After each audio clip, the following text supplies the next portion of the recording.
suami istri kalau naik mobil, suaminya bilang begini, itu dia gedung yang kita tuju udah kelihatan. Kata suami, yang lurus panjangnya kelihatan panjang. Istri nggak bisa lihat, mana sih?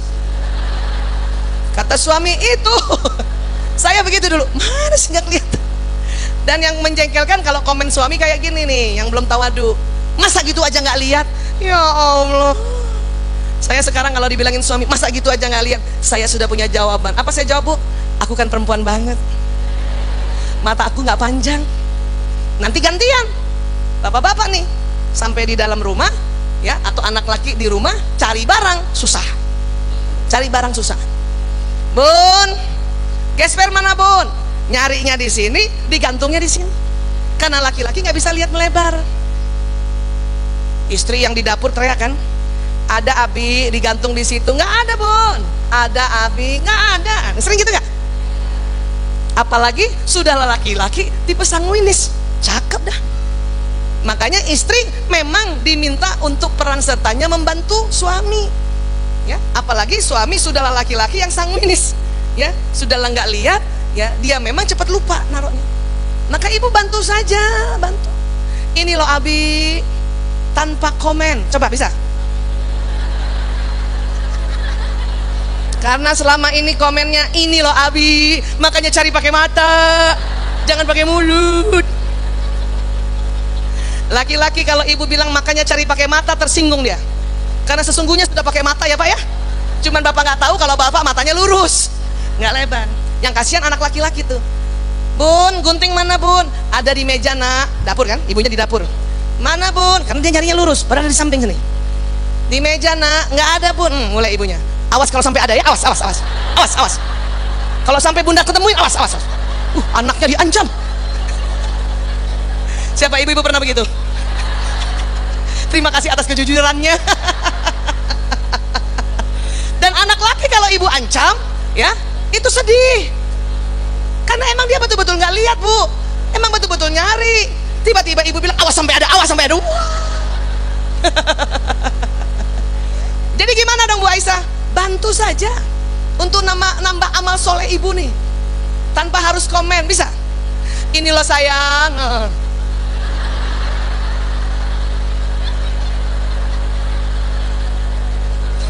Karena kalau ibu buka mulut ibu, pasti ibu ngomongnya apa? Cari pakai mata. Bisa kira-kira bantu tanpa komen? Susah ya? Pengen banget komen ya? Kalau gitu ganti komennya boleh? Supaya tambah kita punya amalan dan tidak menyinggung suami dan anak laki. Ini loh Abi, komennya apa? Masya Allah, mata laki banget. Itu jauh lebih terhormat dibanding cari pakai mata. Masya Allah ya, apalagi yang tipe sanguinis, paham ya Bu? Ibu kalau udah belajar watak itu nggak akan sering marah lagi, malah sering ketawa sendiri. Ya Allah. Cuma begitu doang.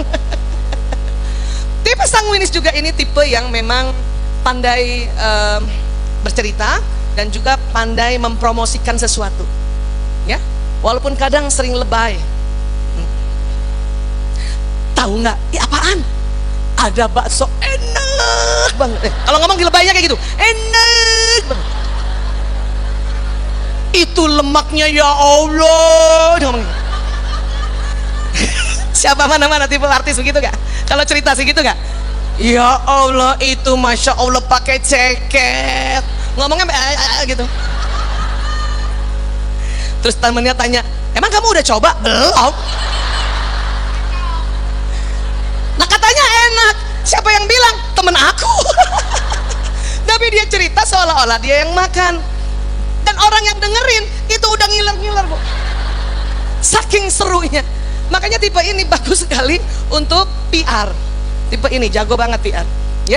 Dia akan bisa cerita misalnya ini air mineral, ini airnya ya Allah air gunung, mineralnya, oh ngomongnya kayak begitu, mineralnya kalau kita minum kulit nggak mengkerut, ya Allah. Lebay. Paham tipe-tipe Bu? Paham ya? Sekarang sebelum keluar dari ruangan ini harus kita cek. Apa maksudnya Bu Aisyah? Gak boleh keliru. Tadi kan suruh pilih 2 ya. Nah sekarang siapa yang tadi yang pilih? Pilihan pertamanya penonton, pilihan keduanya penulis skenario. Ada? Nah itu sudah bagus, sudah insya Allah tepat, sudah lazim. Ini yang disebut istilahnya watak introvert. Watak yang sebisanya mengerjakan apa-apa sendiri, itu lebih senang dia. Karena lebih cepat beres kalau mengerjakannya sendiri. Tipe introvert nih kalau bisa dalam 7 hari di rumah aja, di rumah dia milih tipe ini.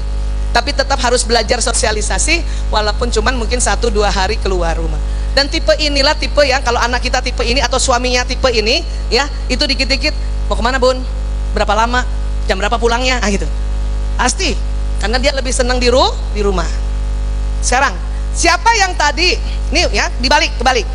Pilihannya penulis skenario pertama, pilihan keduanya penonton. Ada? Nah itu juga sama introvert. Tapi bedanya dia pemikir duluan dibanding pengamat.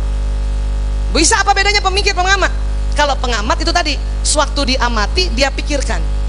Sudah tidak diamati, tidak dipikirkan. Kalau pemikir, waktu dilihat dipikirkan, sudah nggak dia lihat, masih dipikirkan. Ah itu pemikir. Makanya tipe introvert ini jangan heran dia pemikir yang kuat. Ya. Sekarang, siapa tadi pilih sutradara, artis? Ada? Oke, atau artis yang pertama, sutradara yang kedua? Ada? Ya, ini juga sudah lazim, ya. Insya Allah sudah tepat. Ini yang disebut watak ekstrovert. Watak yang senang, lebih senang keluar rumah, ketemu orang, apalagi orang baru. Betul? Inilah pada saat lockdown kemarin yang sakit kepala. Karena nggak bisa keluar. Tipe ini tipe yang senang kerja sama orang banyak, tipe yang di atas ini, ekstrovert ini. Ya, tipe ini. Tipe ini kalau sakit, makin di rumah makin sakit. Betul kata Ibu. Ya kudu jalan-jalan. Sekarang, siapa pilih penonton pilihan pertama, pilihan keduanya artis? Atau kebalikannya, pilihan pertama artis, pilihan kedua penonton? Ada? Itu juga watak yang sudah lazim, ya, sudah tepat. Ini disebutnya watak ambivert. Kadang ekstrovert, kadang introvert. Nah Ibu, kadang pengen di rumah, kadang pengen keluar. Gitu nggak rasanya Bu? Ya ini agak mut-mutan ini. Sekarang, siapa pilih sutradara dan pilih penulis skenario? Atau kebalikannya, pilih penulis skenario dan sutradara? Ada? Ini juga tipe namanya ambivert, kombinasi ekstrovert dan introvert. Ya, hasratnya apa? Selalu mau mengatur dan rapi atau sempurna. Wah, tipe ini mana tadi Bu? Yang sutradara dan penulis skenario ada? Wah, tipe ini yang tipe nih, ya kuat kerja dan mau perfect, betul Bu? Ya. Kalau punya anak perempuan tipe ini, jangan telat nikahkan Bu. Karena tipe ini tipe yang kalau sudah telat nikahkan, sudah S3 barangkali, sudah merasa saya nggak butuh pendamping, aku bisa segalanya, gitu. Ya. Nah, makanya Ibu kalau punya anak, Ibu cari, Ibu tanya anak perempuan Ibu, nak, kalau kamu waktu SD pilih apa? Aku sutradara dan penulis skenario. Oke, menikah 25 tahun. Paham? Ya. Siapa yang pilih penonton pertama, pilihan keduanya sutradara? Ada? Oh, itu watak yang tidak lazim. Mungkin Ibu penonton sama artis kayaknya Bu. Atau tadi kebalikannya, sutradara dan penulis skenario.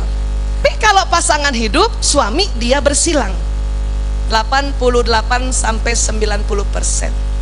Coba siapa yang nasibnya sama-sama saya tadi? Ibu yang dominannya tipe penonton, apakah suami Ibu yang tipe sutradara? Coba. Jangan juga Ibu merasa bukan Bu Aisyah, atau jangan-jangan saya salah jodoh, bukan gitu. Bisa jadi ya, watak yang satunya lagi. Misalnya Ibu tipenya damai dan juga pemikir. Ya.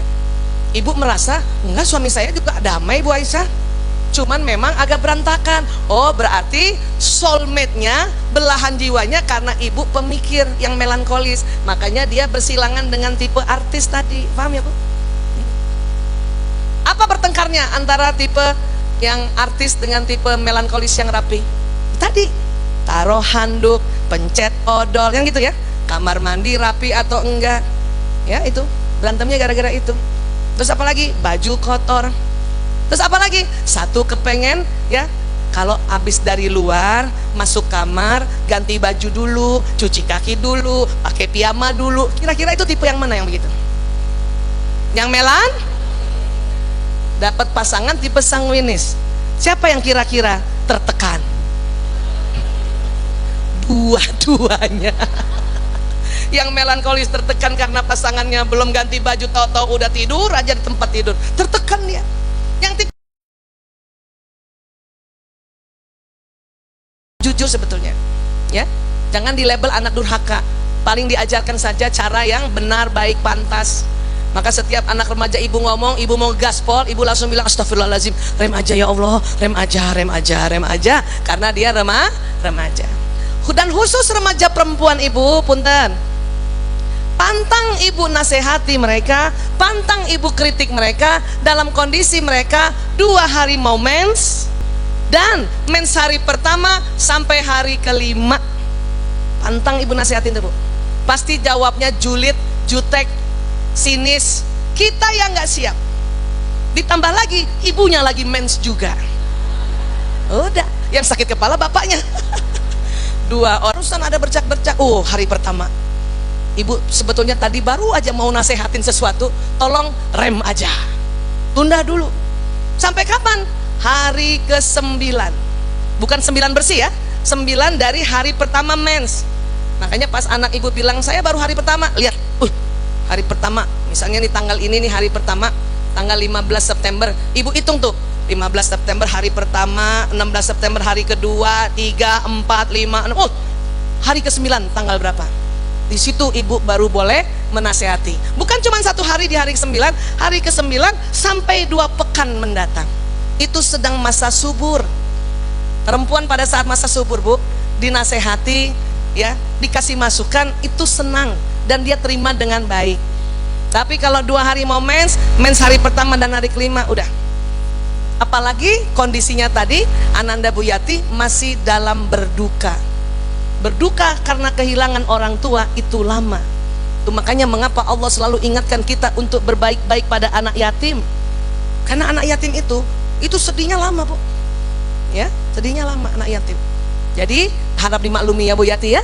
Jadi sekali lagi ibu saja yang rem aja ya. Ingat ya, ibu juga yang lain ya. Siapa tadi yang punya anak perempuan remaja bu? Nah, ya. Dan ibu juga hati-hati juga sama mensnya ibu. Ibu-ibu saja mens hari kedua aja nggak mau dinasihati suami. Maaf ya Pak, begitu perempuan Pak. Makanya saya dulu selalu nih, sekarang udah enggak, sudah umur 56, sudah menopause. Dulu kalau masih masa produktif, setiap saya mau mens saya bikin pengumuman, terutama untuk suami. Ayah, 2 hari lagi ibu mau mens. Suami saya sakit kepala Pak, astagfirullahaladzim. Bukan karena tidak bisa berhubungan intim, dia tahu istrinya yang biasanya mudah senyum itu bisa mudah marah gara-gara ya lagi menstruasi. Padahal Pak sudah taklim Pak. Bagaimana lagi kalau nggak taklim? Itu banyak kasus-kasus suami dipukul istri gara-gara itu Pak. Saya kalau ada sidang suami dibunuh istri atau suami di KDRT oleh istri, pasti istrinya lagi mens tuh. Iya, karena emosinya sedang labil. Bahkan di luar negeri, sekolah yang bagus ya, kalau ada ulangan matematika, ini untuk yang sudah remaja ya, ulangan matematika itu kalau anak perempuan itu 2 hari mau mens sedang mau mengerjakan ulangan matematika, atau hari pertama sampai hari kelima itu ditunda dulu karena hasilnya nggak maksimal. Nanti saja hari ke-9 ke atas, sampai kayak gitu. Bahkan hakim-hakim wanita di Amerika, kalau dia sedang mau mens 2 hari, hari pertama sampai hari kelima dia tidak boleh jadi hakim ketua. Kenapa? Keputusannya ya ini pasti tidak maksimal. Saya juga mulai mencoba untuk ya, kalau saya 2 hari mau mens dulu ya, hari mens hari pertama sampai hari kelima tidak mau bawa rapat, tidak mau pimpin rapat. Kenapa? Pasti keputusannya tidak maksimal. Kalaupun terpaksa pimpin rapat, di awal rapat bikin pengumuman, saudara-saudara